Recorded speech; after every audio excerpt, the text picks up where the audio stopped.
Al comparar las costumbres religiosas, es posible encontrar contrastes entre el monoteísmo hebreo y el culto egipcio. ¿Cuáles eran las principales diferencias entre estas religiones? Bueno, el monoteísmo hebreo se destacaba por que era un culto sin imágenes, sin representaciones a través de figuras o de ídolos. Era un culto espiritual dirigido a una divinidad, a una deidad invisible, pero que tenía características muy claras en la mente del adorador.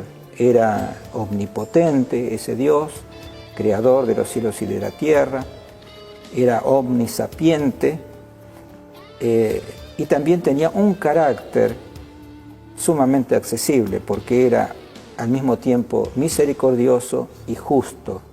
El monoteísmo hebreo hablaba de una relación de la criatura con su creador, una relación espiritual donde la fe era esencial para esa relación, era el nexo entre el Jehová, el Dios de Israel, y el hombre hebreo. En cambio, la religión egipcia es un sistema de creencias para un mejor vivir, no centrado en lo espiritual, si bien tenía todo un halo de espiritualidad, pero cuando uno profundiza y estudia la religión egipcia, se da cuenta que respondía a aquellas necesidades fundamentales del hombre y no a las necesidades trascendentales o espirituales, ¿sí?, que tienen que ver con la relación de fe que existía en el monoteísmo hebreo. El culto egipcio, en contraste, era una religión idolátrica. Adoraban divinidades representadas por imágenes. Eran todas diferentes las divinidades, eran cualitativamente diferentes. Tenían distintos poderes, tenían distintas capacidades, la jurisdicción de cada una era diferente, sus formas, su carácter, diríamos así, la expresión de su persona, de su personalidad, eran distintas las unas de las otras. Esto hacía que los egipcios, como también muchos otros pueblos paganos con un culto similar, pasaran su vida tratando de propiciar o de satisfacer o de alguna manera ganarse el favor de esas divinidades a través de diversos actos de sacrificio. La religión egipcia también tenía la característica de ser fatalista. Su pensamiento sobre la muerte era bastante oscuro. No había la esperanza que nosotros vamos a encontrar en el monoteísmo hebreo. Así que los egipcios tenían que constantemente estar cuidando qué iban a hacer y cómo lo iban a hacer para satisfacer a los dioses y para no enojar a aquellos que estaban velando por su conducta. De manera que ese es el contraste que encontramos entre el monoteísmo y el politeísmo, diríamos así, o el culto egipcio. Arqueólogos e historiadores identifican que un faraón en Egipto intentó imponer un culto monoteísta en el imperio. Su nombre fue Akenatón. ¿Quién fue este faraón? ¿Y en qué consistía su revolución?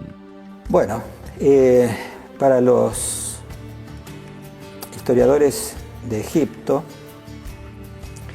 Akenatón es un personaje muy interesante. Él se llamó al principio Amenhotep IV.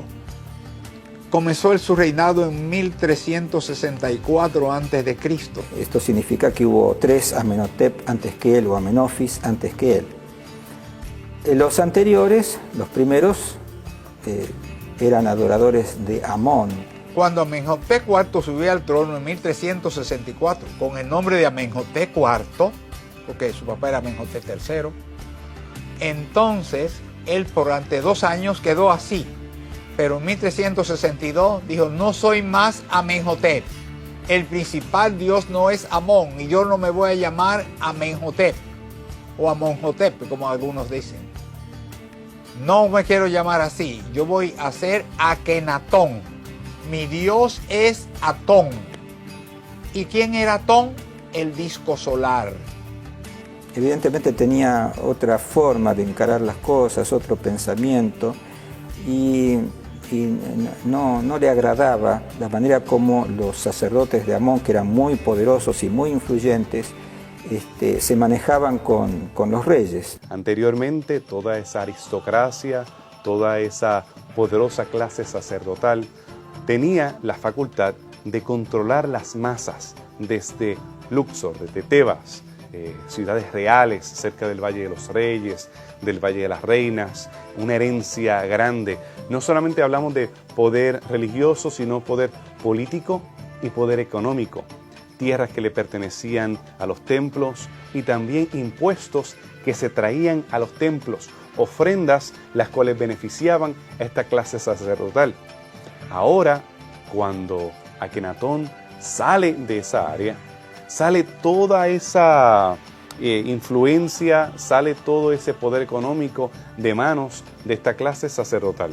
Y ahora es transportado directamente a este sumo sacerdote que es Akenatón y a esta nueva clase sacerdotal que él crea en Amarna. Vemos que difieren los cultos, anteriormente eran a estas diferentes deidades, ahora se enfocan al dios del sol y rompe con las tradiciones antiguas. Realizó un cambio, podríamos decir una revolución en Egipto, en el sentido que negó el culto a Amón, el culto que hasta ese momento era el que regía en todo el país, y procuró entonces imponer un solo tipo de culto, que era adorar a Atón.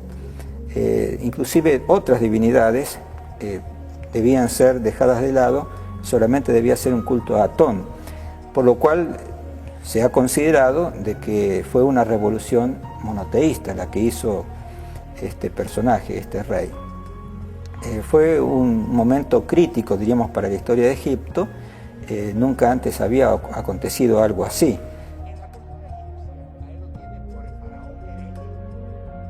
El loco de Amarna. Amarna era la capital donde él vivía. Y el único dios que se adoraba era el disco solar.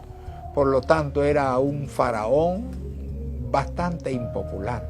Le decían el loco. Y cuando él murió, después de un reinado de 17 años, toda la memoria de su reinado la borraron, lo destruyeron, y los años de su reinado se lo añadieron al reinado de Arenhab. Y todo quedó así por años y años, hasta que se fueron los alemanes a excavar a Tel el Amarna, la capital, y encontraron todo un tesoro de cosas hermosas del reinado de esos 17 años de Akenatón.